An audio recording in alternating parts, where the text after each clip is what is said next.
Welcome in to the piano world, where we have lots and lots of Rite of Passage pieces.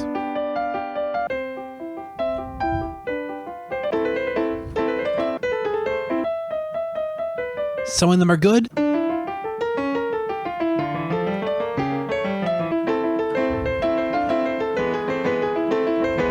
and some of them not so much.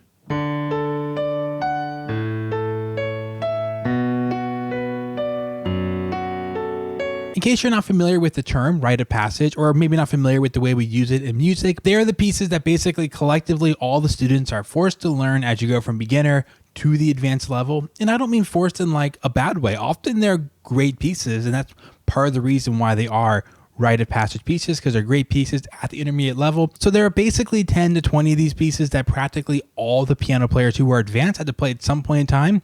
But in this video, I want to propose a new one. But before I tell you what it is, I'm going to play a little sample for you first, because literally the name of this composer will scare some people off because they didn't know he wrote pieces like this. Check this out.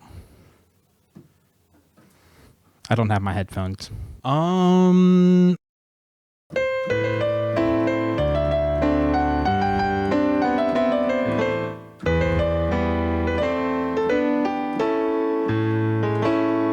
Now, what you just heard was the first of a set of 6 pieces called the Romanian Folk Dances by Bartók. Now, again, I played it for you first because some people have this idea that Bartók only wrote pieces like Allegro Barbaro,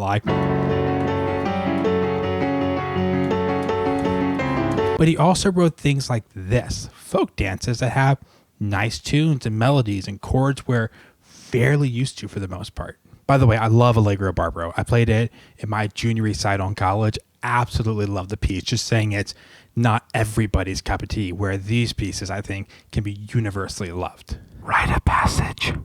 It seems kind of hard at first, but this left hand's actually like a very almost simplified, maybe Chopin technique of a bass note in some pattern, but this is just the bass note with the chord.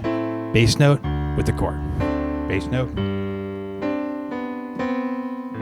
Really the only thing hard about the left hand, this is probably in the some of the pieces from the set are like an intermediate level, some verge on the upper intermediate level, kind of depending on which piece it is.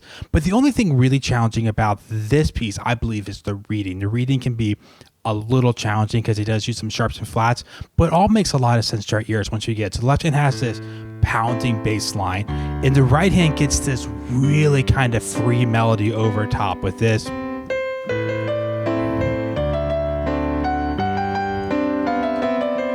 After the first 16 measures of that loud, kind of dramatic pounding texture, we get this.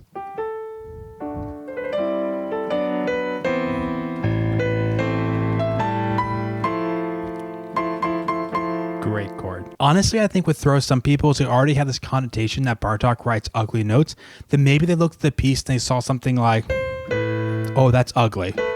And then that's ugly. And then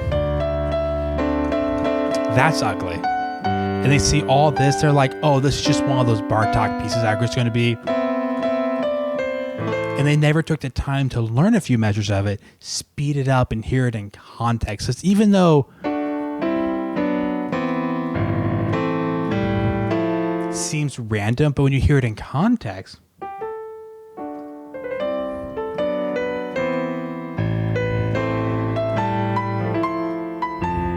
actually really amazing sounds. They don't sound really wild and outlandish, just kind of sound like cool, again, folk harmony. I think he's trying to rely on this, using some of maybe the flat 7, flat 6 as we expect from some folk music. And before we get into the next piece, just want to say that if you've been around the channel for a while, hopefully you like the new setup, trying to get a little more of the room feeling here, a little more just stuff going on, maybe hopefully make it more inviting, and you watch this video and just thought, I don't know why, but this is the most lovely looking video Ryan's ever put out, hopefully. And also, if you haven't checked out the Patreon, you kind of like what we're doing here, some free piano content, hopefully to try to get you better at piano. You can check out the Patreon. There's more content on there.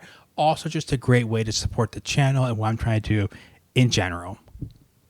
Oops. I was going to say back to Bartók, but I got distracted by hitting my microphone. Okay, back to Bartók.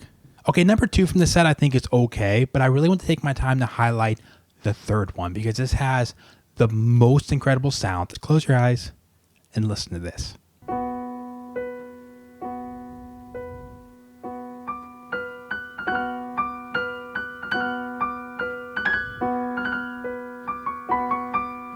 Now, I know I'm kind of a sucker for like beautiful, interesting chords and cool harmony, but check this out. So we've been doing this for a while. Kind of this B minor, open fifth feel, right? We just think, okay, it's for the most part just kind of dark and mysterious. Check out what he does here. It seems darker.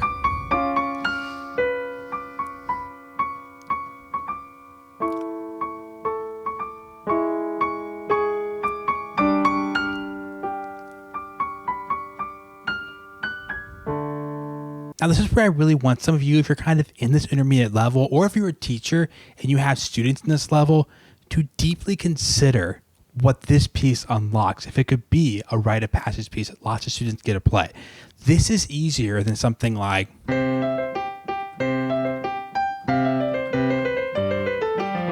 And not to mock that piece entirely, but students could just have access to that. And they think, okay, that's what piano lessons are, and that's not bad.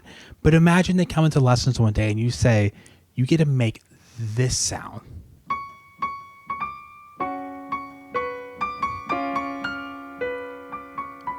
And they hear this.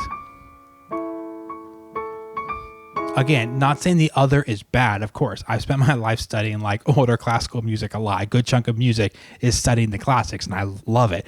But it just blows open the range of sounds you're able to hear in this interesting, cool harmony.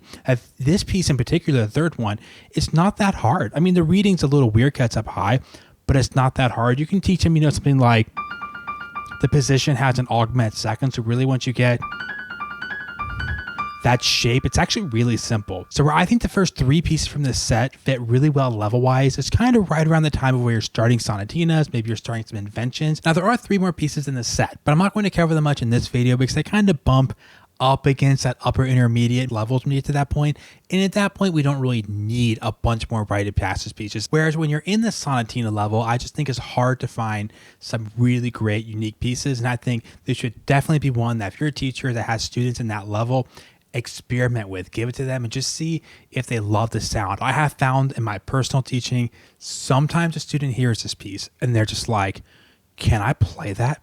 That was incredible. And then some students are more bothered by dissonance and they hear it and they're just like, nah, hard pass. Like they hate the sound of it. So try it out. See what your students do. It could really be kind of like that special pressure. I made up a new word today, precious treasure piece that students just gravitate towards and love lessons and then love you because of it and want to take lessons forever. Or in your own playing, if you're interested in this piece and you kind of can play some sonatinas, inventions, maybe kind of at that level or anything more advanced, check it out.